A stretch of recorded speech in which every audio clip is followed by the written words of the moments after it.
Buenas noches, bienvenidos a otro programa de Cosechas y Negocios.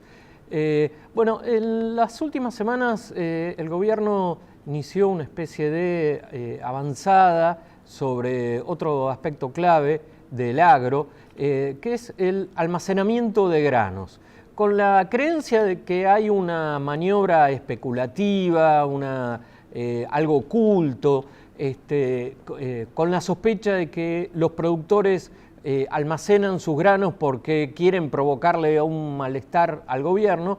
La AFIP, dio una nueva medida que en realidad no es una medida escrita, sino que ahora los productores tienen que dar información satelital sobre dónde guardan sus granos en los silobolsa.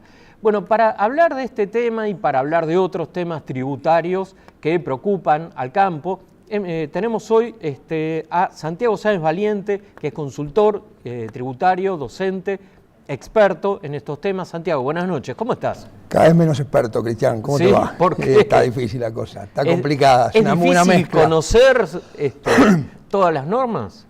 Por un lado conocerlas, por otro lado respetarlas y aplicarlas. Ajá. Y bueno, la presión fiscal está muy elevada, ¿no? Ajá. Está muy fuerte, los productores están bastante desesperados. ¿Y qué es esto de que ahora tienen que informar la posición satelital, es correcto? Es correcto. A ver, como bien dijiste, no hay una norma escrita. Hay una normativa ya de hace tiempo, que es una resolución general, la 2750, que se llama capacidad productiva, que justamente los productores, antes del 30 de septiembre, tienen que informar el stock que tienen de granos al 31 de agosto. Son granos que están destinados a la venta, no que se transforman en semillas, ¿no? Y esta información, que el fisco la utiliza para hacer la ecuación total y completa, también para autorizar la liquidación primaria, hoy por hoy, antes de la carta de aporte, es una información que siempre se comunicaba con cantidad de toneladas. Hoy se habla de que hay 27 millones de toneladas de soja sin vender. Esto preocupa al gobierno porque necesita dólares para cubrir un poco todo el déficit que existe en ese aspecto. Y que entonces, en realidad tampoco es una cifra demasiado en proporción diferente a lo que ocurrió. A lo que normalmente ocurre. En campañas anteriores, las últimas. Acá lo que se ha antes hecho del 2012. Claro, sí, anda por ahí, pero bueno, necesitan los dólares, necesitan que se liquiden. Claro.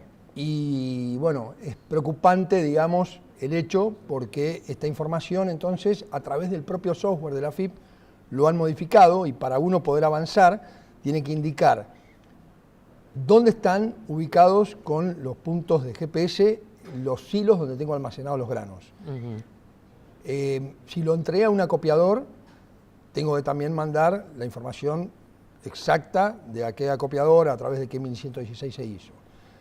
Y si respecto a los silos bolsa que vos nombrabas, esta hermosa bolsita de más de 60 metros de largo, ¿dónde las compré? ¿Dónde compré y qué silos bolsa tengo? ¿Pero qué puede cambiar el lugar donde comprar? Quieren saber quiénes son los proveedores. No hay muchas fábricas. Quieren identificar los proveedores, cuántos están comprando, para poder estimar el stock y que coincida y que haya una relación. Esto aparentemente es así. No hay una normativa, no hay una resolución general. Lo preocupante del tema es que yo no puedo dejar de cumplirlo, porque si yo dejo de cumplir esta información, me suspenden del registro fiscal de operador de granos, con todas las consecuencias que esto tiene. El registro está haciendo estragos, porque sabemos que hay montos acumulados muy elevados. ¿Montos de qué? De saldos a favor de retenciones, incluso para los que están dentro del registro habilitados, sobre el 10,5%, sabemos que se les retiene el 8%, o sea, no se les paga todo el IVA, y hay una promesa de devolución del 7% dentro de los 60 días. Estos 60 días a veces es un año y medio, ¿no? O sea, en un contexto de inflación es un déficit está afectando financiero. El capital, está afectando el capital directamente, es absolutamente inequitativo, es absolutamente obligatorio estar dentro del registro, y aún estando dentro del registro tengo este gran perjuicio de orden financiero, sumado a las alícuotas reducidas. O sea, el IVA, Cristian, tiene que ser neutro, así está concebido. En el agro es absolutamente perjudicial. Los efectos financieros y económicos que esto está produciendo son realmente preocupantes. en un registro que tiene una tacha de inconstitucionalidad importante y bueno, vamos a ver cuál es el futuro de esto. Ahora, está claro que está bien que se controle cualquier intento y que se combata cualquier intento de evasión. Ahora, esto parece que ya no cumple esa función. Bueno, a ver, de alguna manera lo pueden llegar a estar logrando generando unos perjuicios enormes y una falta de equidad absoluta y no considerar la capacidad contributiva, porque el quitar una gran parte del IVA de la venta es también no contemplar los créditos fiscales que uno puede llegar a tener, que son parte de la ecuación, ¿no? Y el problema es ese saldo a favor. Si no logro que me lo devuelvan, ¿qué hago? Porque lo puedo aplicar a impuesto a las ganancias si es una sociedad regular. Si yo tengo una sociedad de hecho, no puedo porque no soy sujeto de ganancias, lo son sus socios.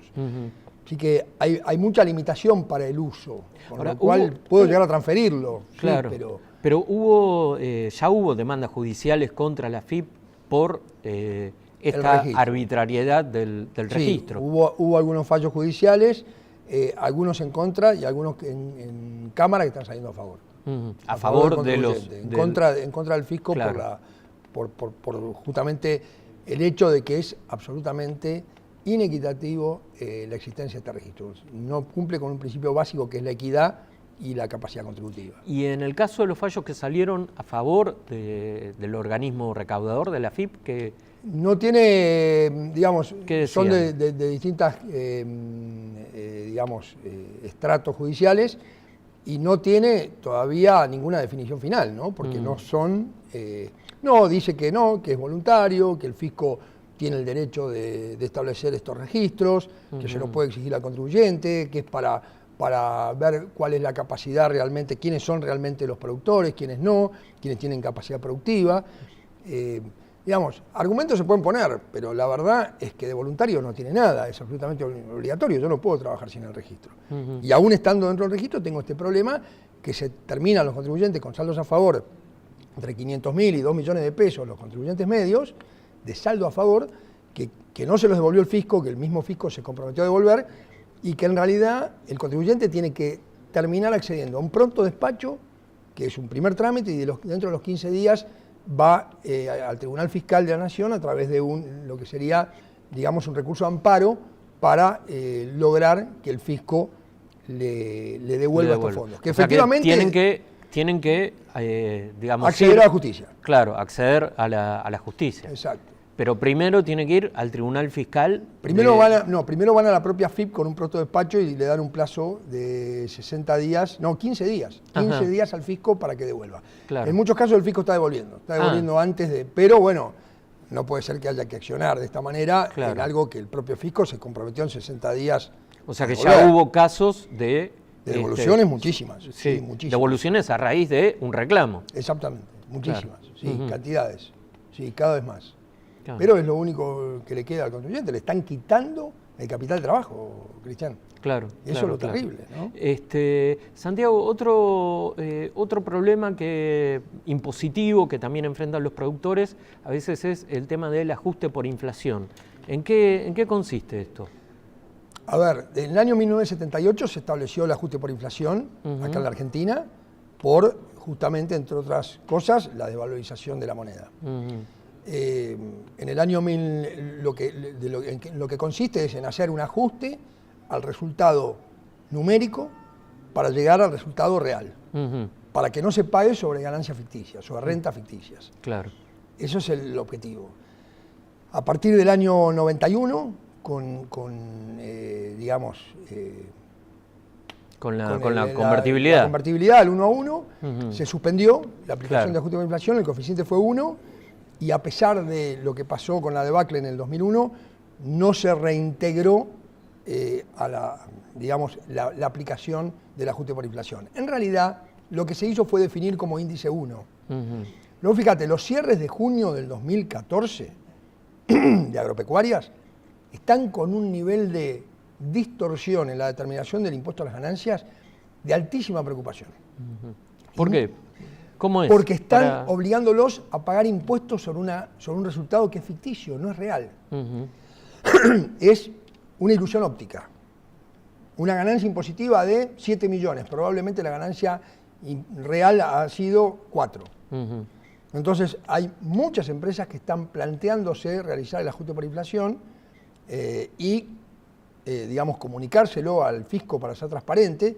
El caso de Bodegas Esmeralda, que ha salido hace muy poco, ha contemplado la situación de 6 años acumulados, porque ese es el otro problema.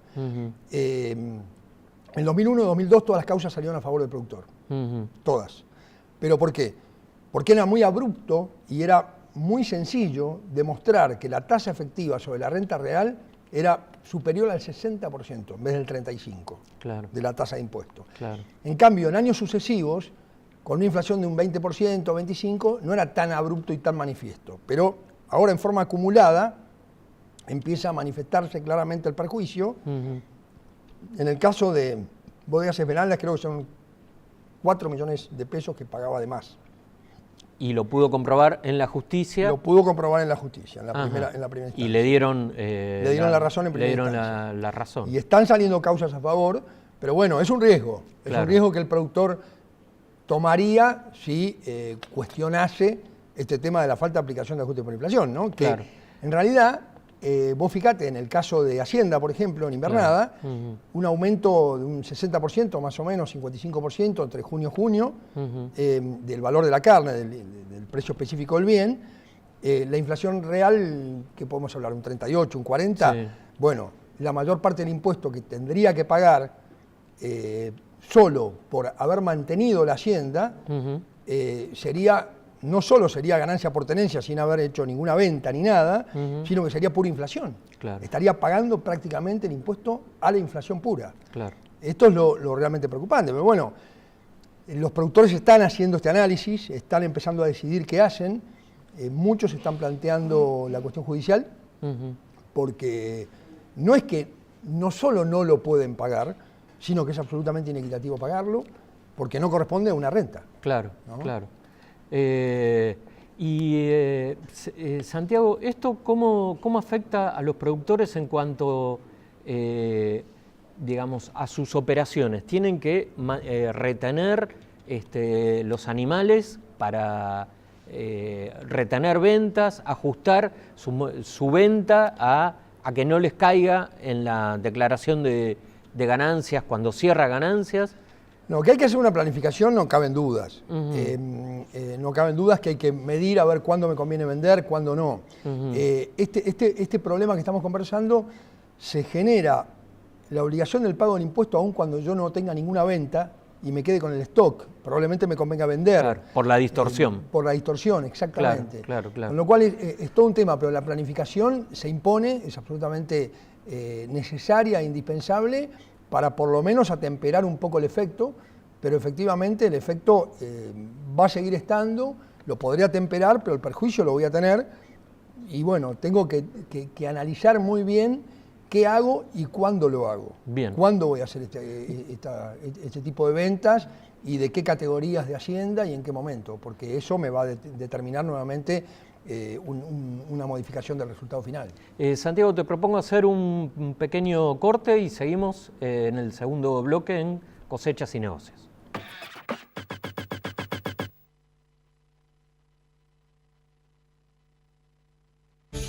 Con 40 años de trayectoria, Advanta desarrolla maíces con rindes superiores, gran estabilidad y tecnología para el control de plagas y malezas. Advanta. El mundo necesita compartir más momentos mágicos. Alimentalos con Arcor. Construimos puentes, espacios comunitarios, filtros de agua y sistemas de energía. Estamos ingeniando un mundo mejor.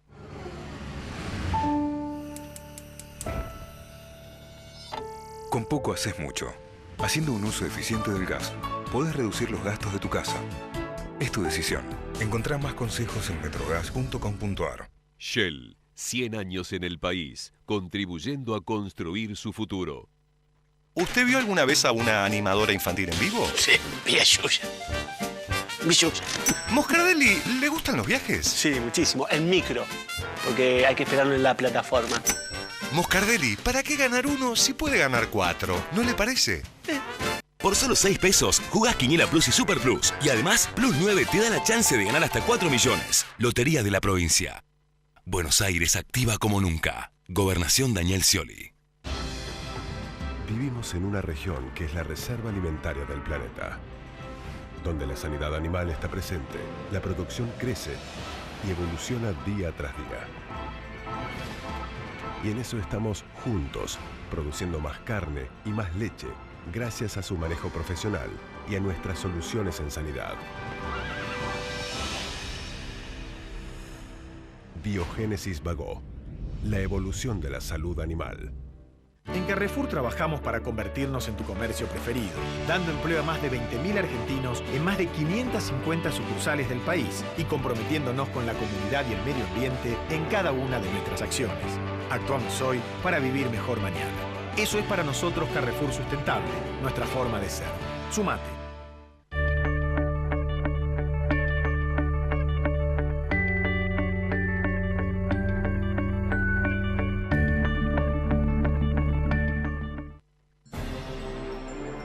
Ciruelo, el señor de los dragones, presenta Arte Dragón 2014.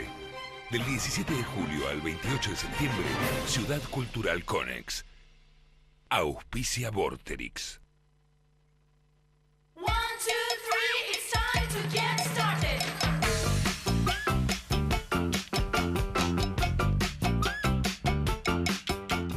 ¿Y si un día cambias la rutina? Después del fútbol se viene el asado con los amigos, pero hoy con asado de cordero. Si en la cancha sos el distinto, en la parrilla también. Cordero Patagónico Indalo. Cortes ricos y prácticos, para que vos elijas un día y lo hagas diferente.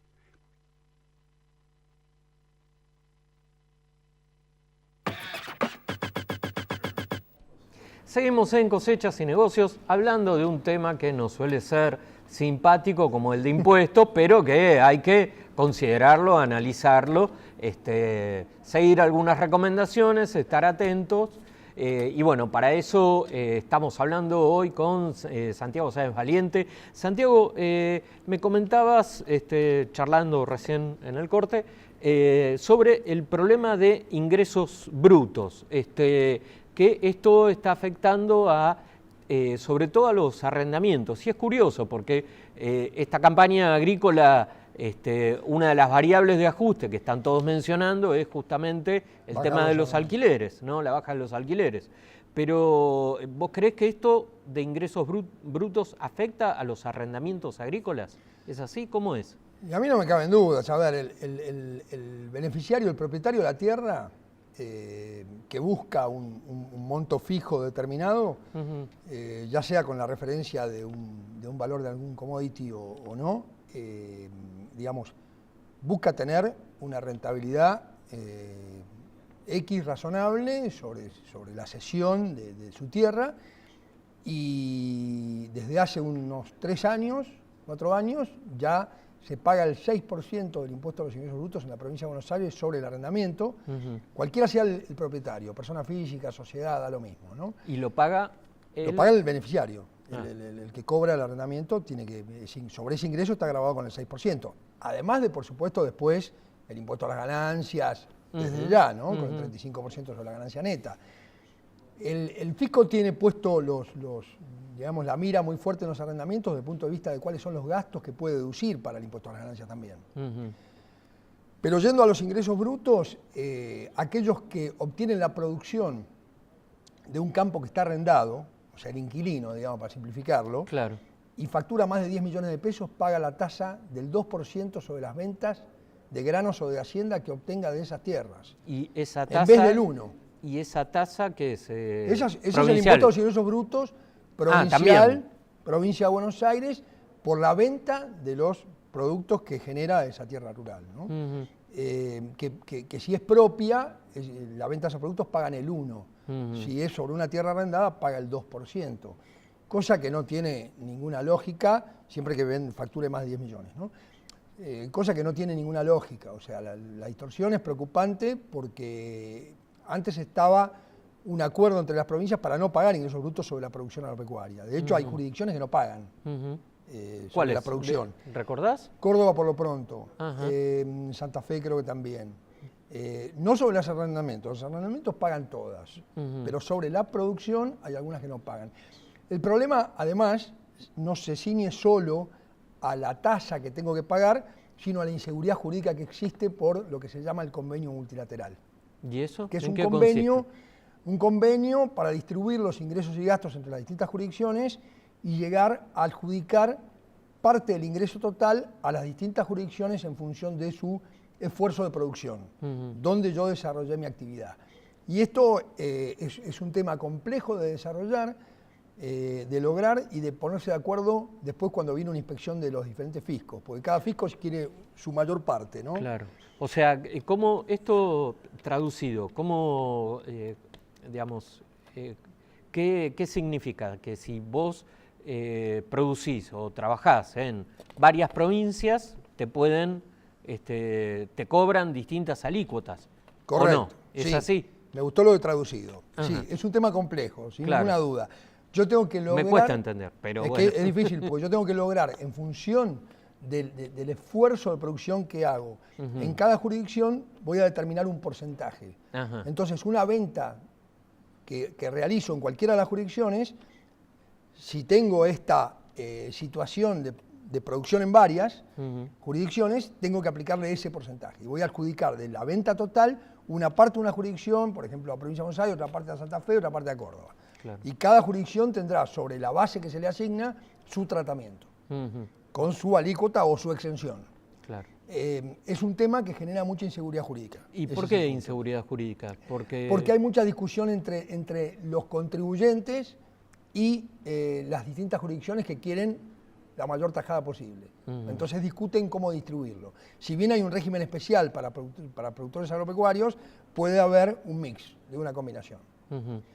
Es un tema, ¿eh? Claro. Y Santiago, hay un tema que también en los últimos años hubo una época que en el sector decían, bueno, no, criticar a las retenciones, decir que el problema del campo son las retenciones, no es tan así, hay que hablar de la libertad de comercio, de los ROE, qué sé yo. Era la época de los precios altos, ¿no? Cuando la soja estaba siempre por arriba de los $500 en Chicago, y había gente que decía, bueno, no, las retenciones no pesan tanto. Hoy la soja bajó, el maíz bajó, y otra vez se escuchan reclamos en contra de los derechos de exportación. Los dirigentes políticos de la oposición también están hablando de este tema.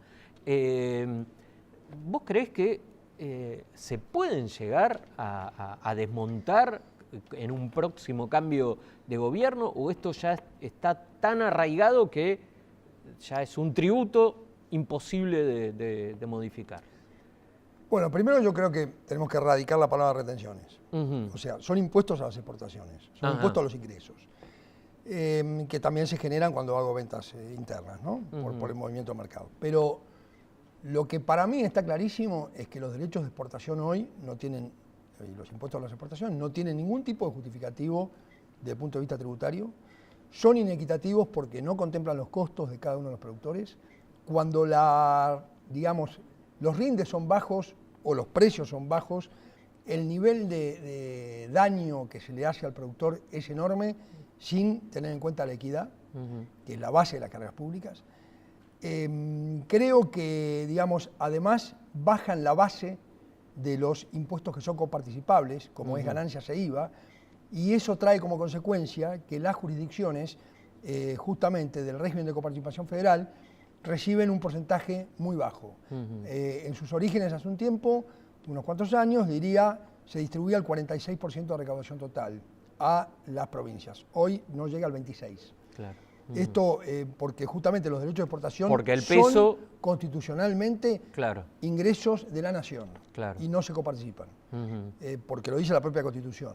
Con lo cual es realmente preocupante el efecto dañino que producen, y yo creo que en un planteo de plataforma política, quitar o reducir en gran medida la mayor parte de los derechos de exportación sería excelente, porque creo que habría más confianza, más inversión y en definitiva más recaudación en el futuro, que se distribuiría por todo el país, porque no se puede estar quitando justamente de la riqueza de las jurisdicciones, de las provincias, una parte tan medular del total del ingreso. Un tercio, en promedio, va al Estado Nacional. Claro, y además ya se comprobó que no tienen el efecto de hacer bajar los precios de los alimentos en el mercado interno. Lo hemos visto con el trigo el año pasado y se ha visto también con la carne. Así que es cierto. Santiago, te agradezco mucho por estar hoy aquí con nosotros. Gracias a vos, Cristian. Bueno, un placer para mí. Bueno, y a ustedes los esperamos el próximo lunes en Cosechas y Negocios. Gracias.